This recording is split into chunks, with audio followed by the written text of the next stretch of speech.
Entrevista tenemos a un licenciado en psicología, en este caso junto a nosotros. Ya nos estuvo un poco ilustrando de lo que va a hablar. Presentanos a quien está acá junto a Vamos nosotros en estudios. a presentar al licenciado Ezequiel Sánchez, licenciado en psicología. Estuvimos hablando con él, nos contaste que te capacitaste en comunicación política. Y bueno, expláyese nomás, cuéntenos de qué trata el tema en el que vos te capacitaste y cómo lo ves en este contexto electoral. Bien, bueno, buenas tardes Muchas primero. gracias, Ezequiel, por venir. No, un placer, un placer. Y un placer por ahí comentarles un poquito y por ahí clarificar algunas ideas respecto de lo que es la construcción del candidato, lo que llaman la construcción del candidato, y si eso es posible o no, ¿no? Y qué es lo que proponen las neurociencias aplicadas a la política, la psicología aplicada a la política. Yo para eso traje dos frasecitas, ¿sí?, que me gustaría compartirlas. Una es de Abraham Lincoln. Dice: puedes engañar a todo el mundo algún tiempo, puedes engañar a algunos todo el tiempo, pero no puedes engañar a todo el mundo todo el tiempo.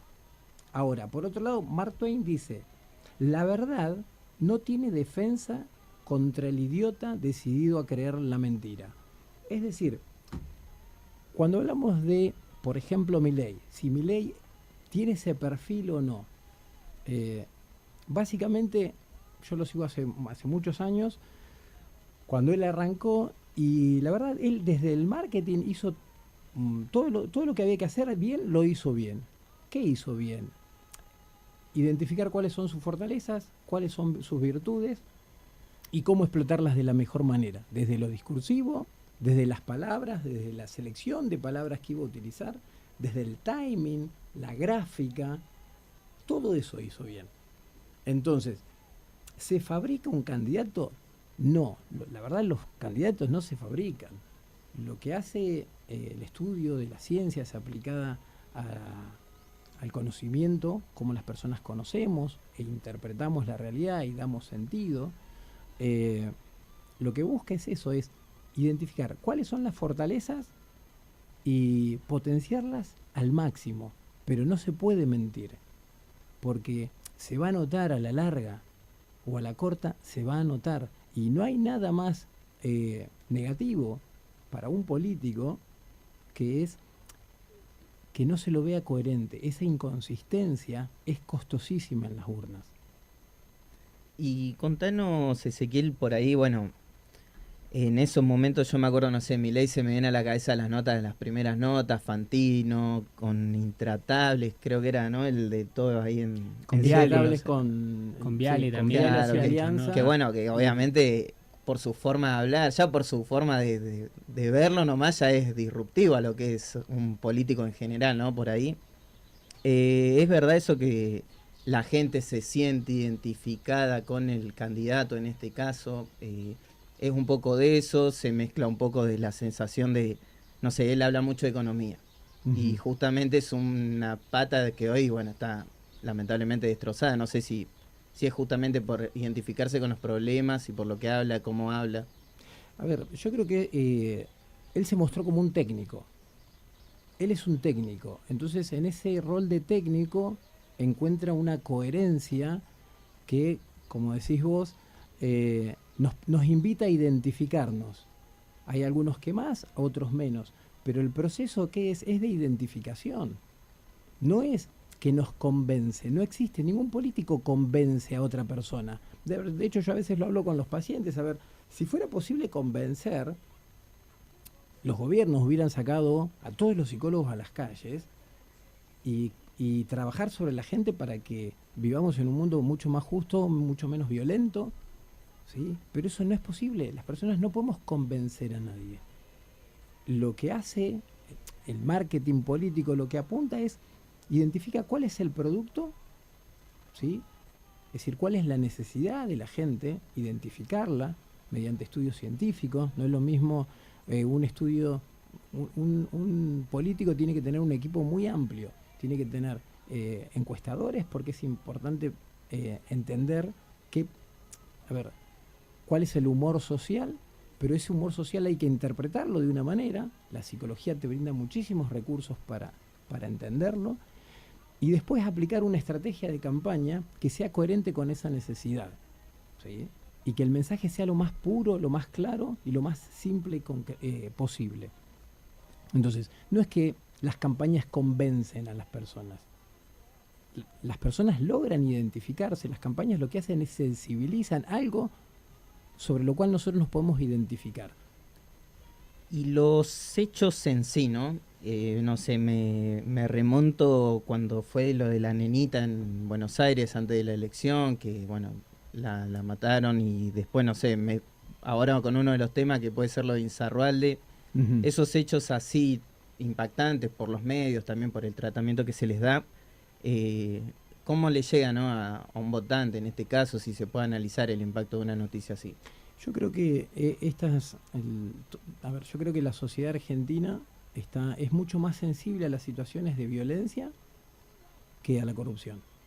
Es una sensación de tu análisis. Exactamente. No tengo cómo medirlo objetivamente, pero a ver, el perfil de los candidatos nos hace ver que las personas están menos conflictuadas con el hecho de que un político se enriquezca o un gremialista se enriquezca. Pero sin embargo, frente al sufrimiento de los niños, por suerte, algunos o gran parte de la sociedad todavía nos indignamos. Todavía nos podemos indignar. Si no, estaríamos todos pidiendo la cabeza de los políticos en este caso. Sí, a ver, de hecho, yo creo que el caso Bloomberg fue un caso que como sociedad decidimos posicionarnos de una manera frente a la violencia. Del mismo modo con los alzamientos en el 90 de los Carapintada. Sí. Exactamente, todavía hay aspectos sobre los cuales la sociedad argentina particularmente, tiene algo de sensibilidad. Por encima de la corrupción y por encima de la economía también. Sí. Estamos hablando que lo de los Carapintada fue en el 88 con una hiperinflación y el caso de Bloomberg fue 2001, 2002 también, con una crisis económica y bueno, después tuvo toda una repercusión, ¿no? El caso Bloomberg, hay como un antes y un después, hay leyes sancionadas en base a ese caso inclusive. Que te pueden gustar, no te pueden gustar, pero yo creo que la sociedad hoy es más sensible, está más sensible a ver, y yo creo que es una cuestión casi instintiva de protección, ¿sí? De autoprotección, que se activa y no podés acallarla. Entonces un político que vaya en esa línea no puede no sintonizar con esa necesidad. Hay unos especialistas en neurociencias que hablan de 3 niveles de cerebros, ¿no? Entonces hay uno que es el nivel emocional, nivel racional y el nivel más instintivo, ¿no? Y ellos plantean que la mayoría de las decisiones las tomamos en función de cuestiones más inconscientes o instintivas, como son las necesidades básicas de afecto, de cuidado, de protección, de seguridad. A lo primero que apuntamos, digamos. Exactamente. Entonces, obviamente que cualquier discurso que vaya en esa dirección va a ser más pregnante. Todos queremos seguridad, trabajo, educación, pero... Podríamos decirle estabilidad en algunos casos. Exactamente. El tema es quién es más creíble en eso. ¿Quién es más creíble? ¿Un técnico o un político? Y yo creo que eso es lo que vamos a elegir en unos días. Vamos a elegir entre un político y un técnico.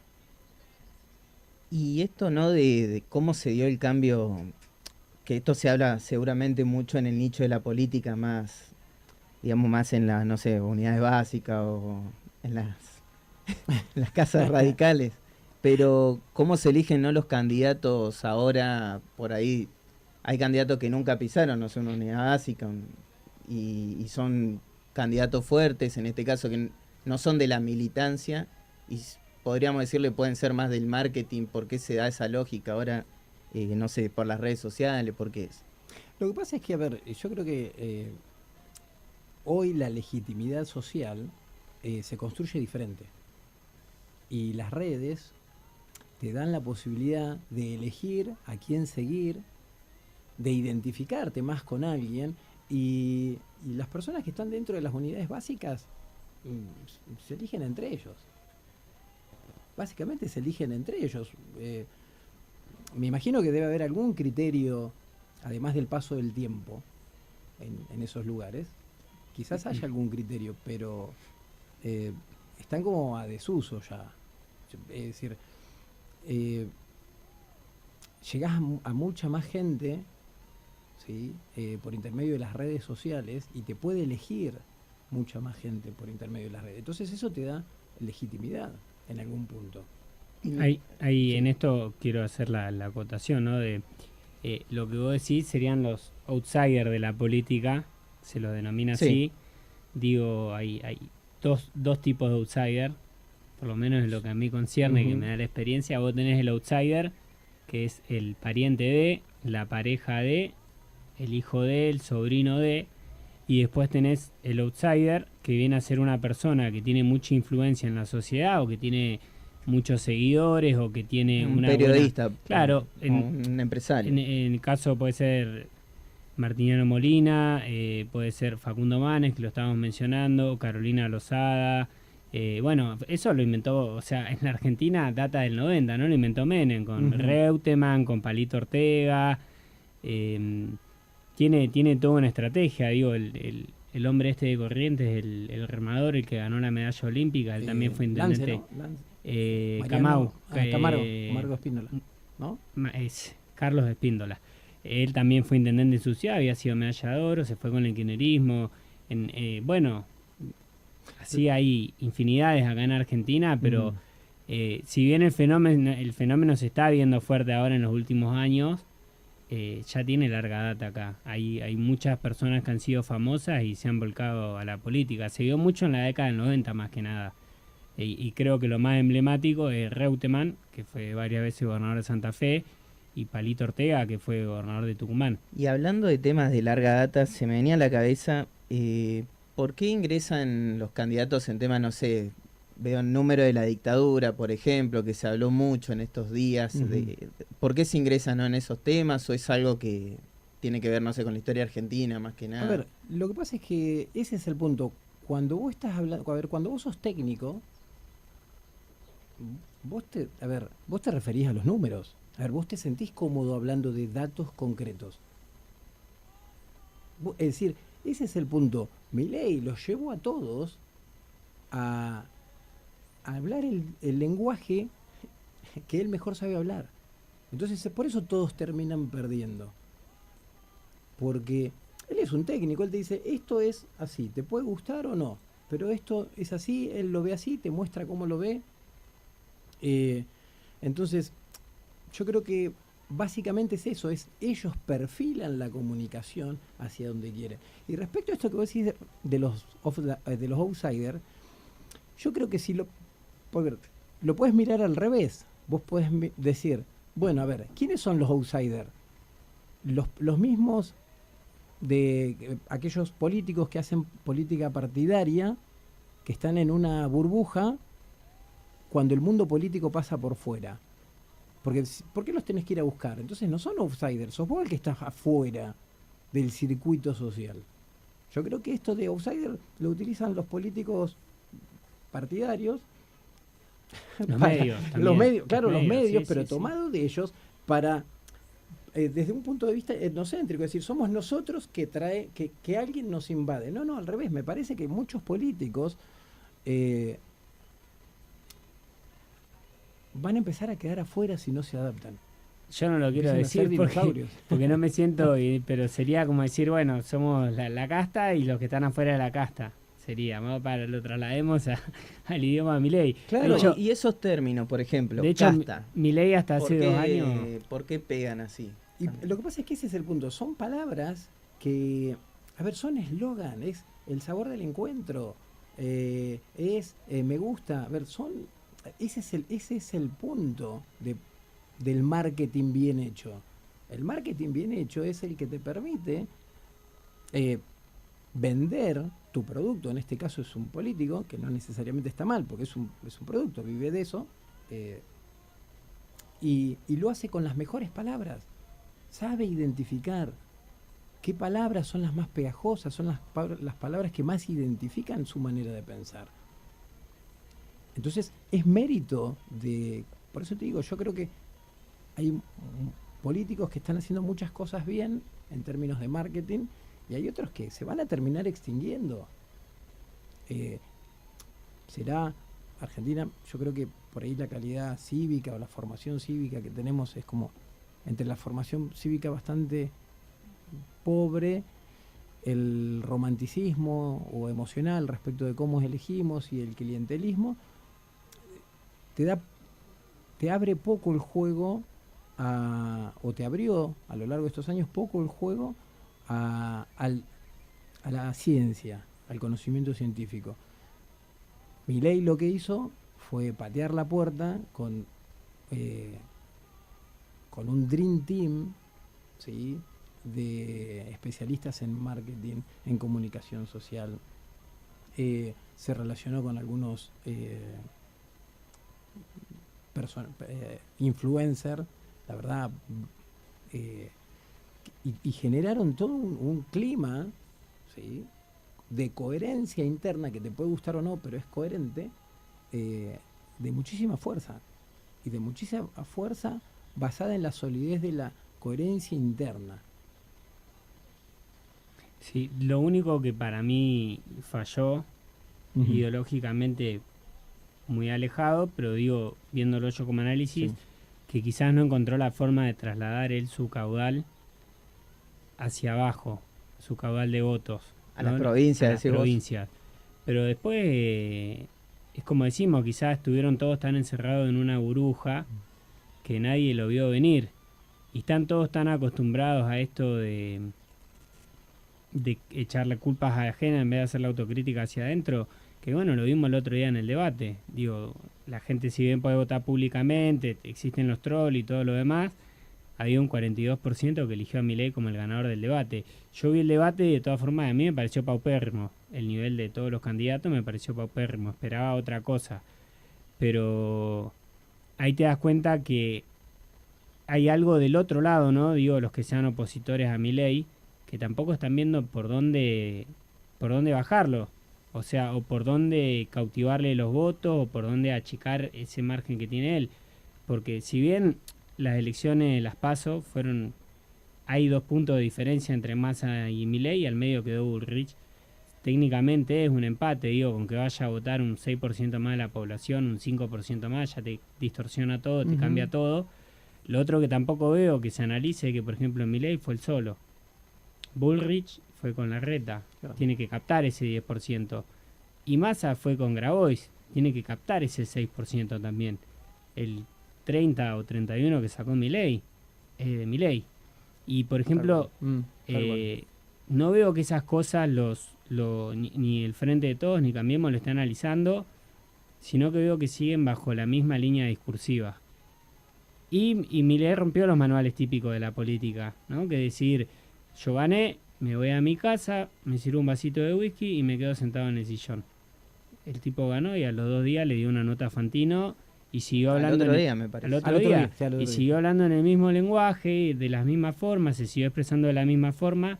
Y el manual al que estamos acostumbrados dice todo lo opuesto, que vos ganás y te vas a tu casa. Y Ezequiel un Sí. poco pasando más al plano, por ahí como lo decía Panchito, bajando al nivel provincial, local.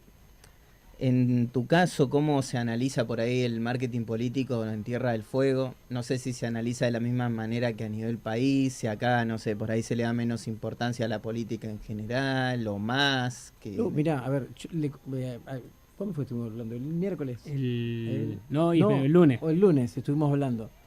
Hay por ejemplo, afiche de campaña.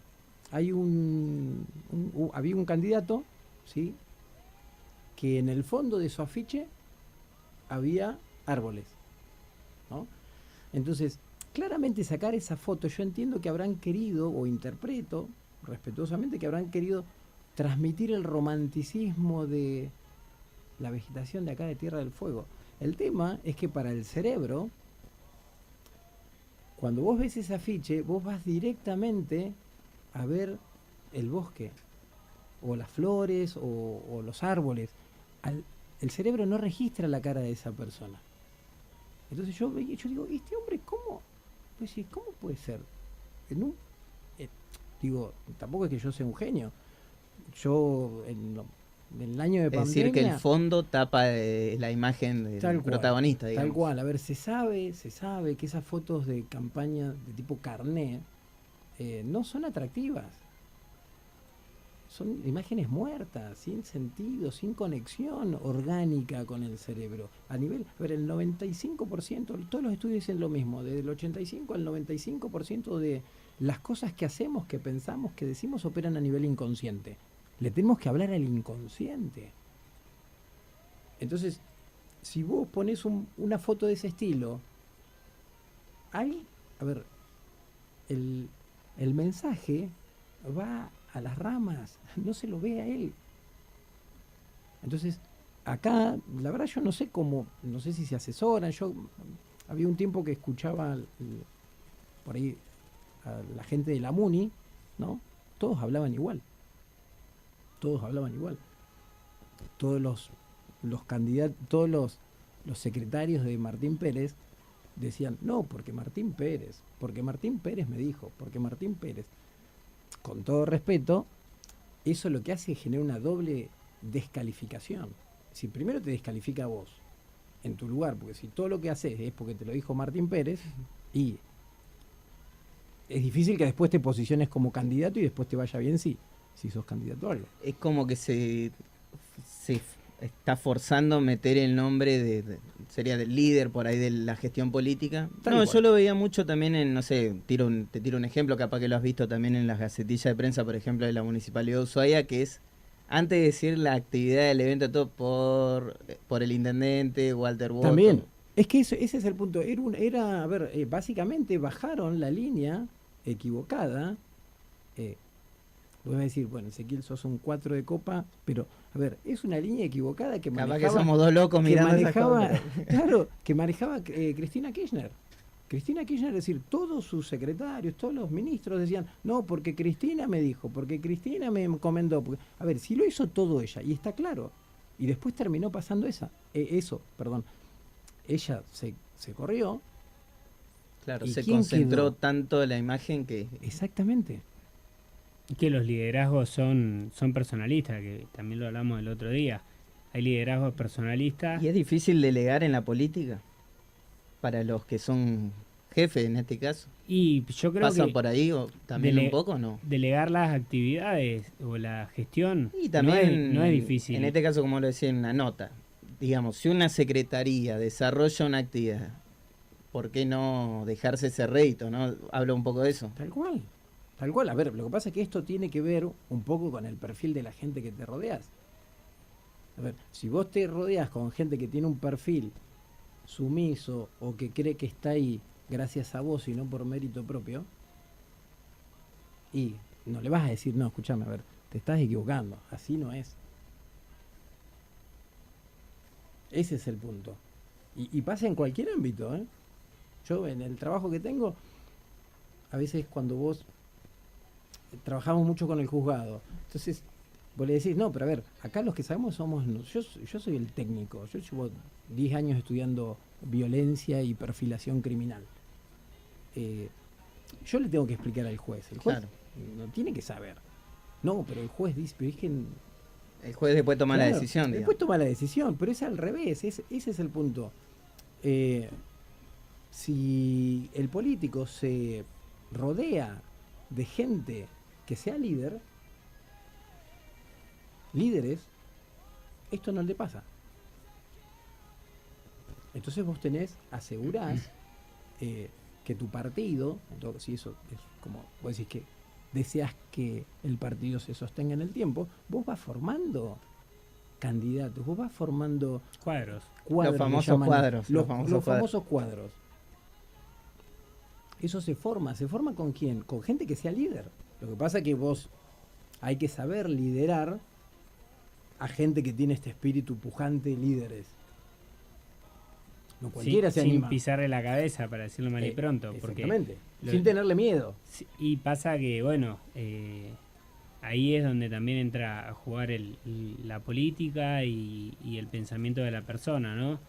Porque por ahí, si hay un intendente de cuestión, puede ser Martín Pérez, Boto, Melella, Jorge Martín, Colazo, cualquiera. No, pero es algo muy habitual que se está viendo eso. Sí. Y Claro. ahora se ve más porque hay más acceso también a las redes sociales. Claro. Tendría que buscar cómo hacían las notas en la radio en los 90, no sé, el secretario de Obras Públicas de Jorge Martín, capaz, y ver si le agradecía o no le agradecía todo el tiempo a Jorge Martín.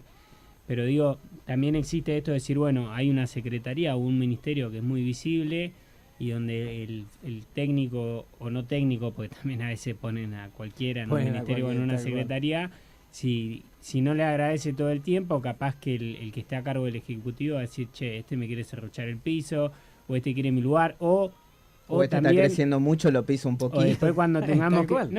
o también lo decir, o después cuando tengamos que cerrar una lista o tal cosa, él va a venir y va a decir, yo exijo esto. Digo, para mí hoy justo está bueno este tema. Massa, ¿por qué es candidato? Porque él era el ministro del quilombo.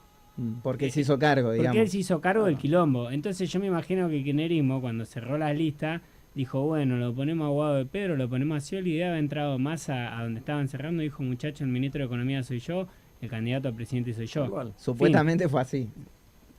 La mujer ventiló que fue así. Supuestamente fue así. Supuestamente fue así. Y bueno, y entonces, bajo esa lógica, Alberto no existe, ya ni siquiera existe como presidente, digo, y Cristina habrá tenido, que es la otra líder de Frente de Todo, tendría que haber dicho, sí, bueno, este tipo tiene la razón, no le pudimos pisar la cabeza, no lo pudimos planchar, hay que ceder. Claro. Y le pusieron al vice. Y bueno, y así, fin de la historia. Por ahí hay, para mí está bueno, lleva mucho más tiempo todo el análisis, obviamente, porque es más profundo. Y también la realidad es que nosotros no sabemos qué pasa en la intimidad de esas mesas chicas. Pero más o menos pensamos que es así y no creo que sea muy alejado de la realidad. A ver, claro, uno va sacando conjeturas en función de la información que tiene.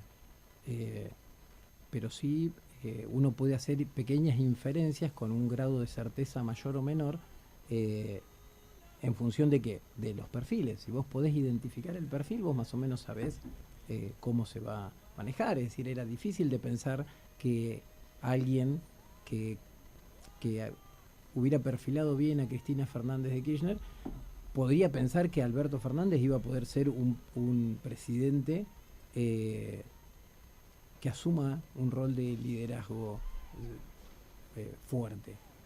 Bien, bueno, la verdad que es bastante interesante. Acá nos dicen, hola, escucho, estoy certificado en neurociencias y soy consultor político y coach de campaña electoral. Muy interesante el tema de hoy, gracias. Bueno, hay una especie de colega, podríamos decir, así que bien, ¿no? La verdad que bien, le agradecemos ahí por estar. Ninguno de los intendentes ni el gobernador dejan crecer a sus funcionarios ni a sus dirigentes. Dice, muchos están prohibidos sacarse una foto, me consta. Un líder forma líderes, no seguidores, nos dicen acá. Bueno, la verdad que es un tema que... ¿Se quedaron escuchándonos? No, es que da para hablar bastante tendido, Ezequiel. Nosotros estamos más que agradecidos porque hayas venido, ilustrarnos un poquito sobre esto, y más en una época electoral, obviamente. No, un placer. Serás una fuente consultada seguramente en la proximidad también, así que nada más que agradecerte. Dale, un gusto, y la verdad también agradecerle a ustedes por la posibilidad de venir, charlar un poco y difundir un poquitito lo que es el estudio de las neurociencias aplicadas a la política. Muchas gracias, Ezequiel Sánchez, licenciado en Psicología, licenciado en casi todo, el señor Panchito Siladec. Sí, Panchito. Ahora cuando nos postulemos... Mire que hoy le toca a Daniel Pueblo, hora 18. Mire que nos van a correr rápido. Cuando nos postulemos en 4 años para gobernador y vice, ya tenemos que irnos asesores. Después hablamos quién va en qué lugar. Claro, ¿a quién le da más el perfil de marketing? ¿A quién le da más el perfil? Muchas gracias, chicos, por estar. Gracias al señor Carlitos Aquino en los controles y musicalización. Quiero agradecer a toda la gente que apoya acá en La Voz del Viento, obviamente a todos ustedes que están del otro lado, los auspiciantes. Nosotros nos tenemos que ir, ya estamos en tiempo, 57 son los minutos que han transcurrido de las 17 horas. Seguimos con hora 18, el resumen informativo, hoy a cargo del señor Daniel Puebla. Muchas gracias por estar. Le mando un saludo grande, por último, al Halcón de Varela, nuestro amigo Fer de la pizza que faltaba, y juegan la vuelta. Perdieron 3-0 en la ida contra Liga de Quito, así que voy a dar la vuelta. Fer, querido, te mando un abrazo grande. Chau, chau, nos vemos mañana a 17 horas como siempre.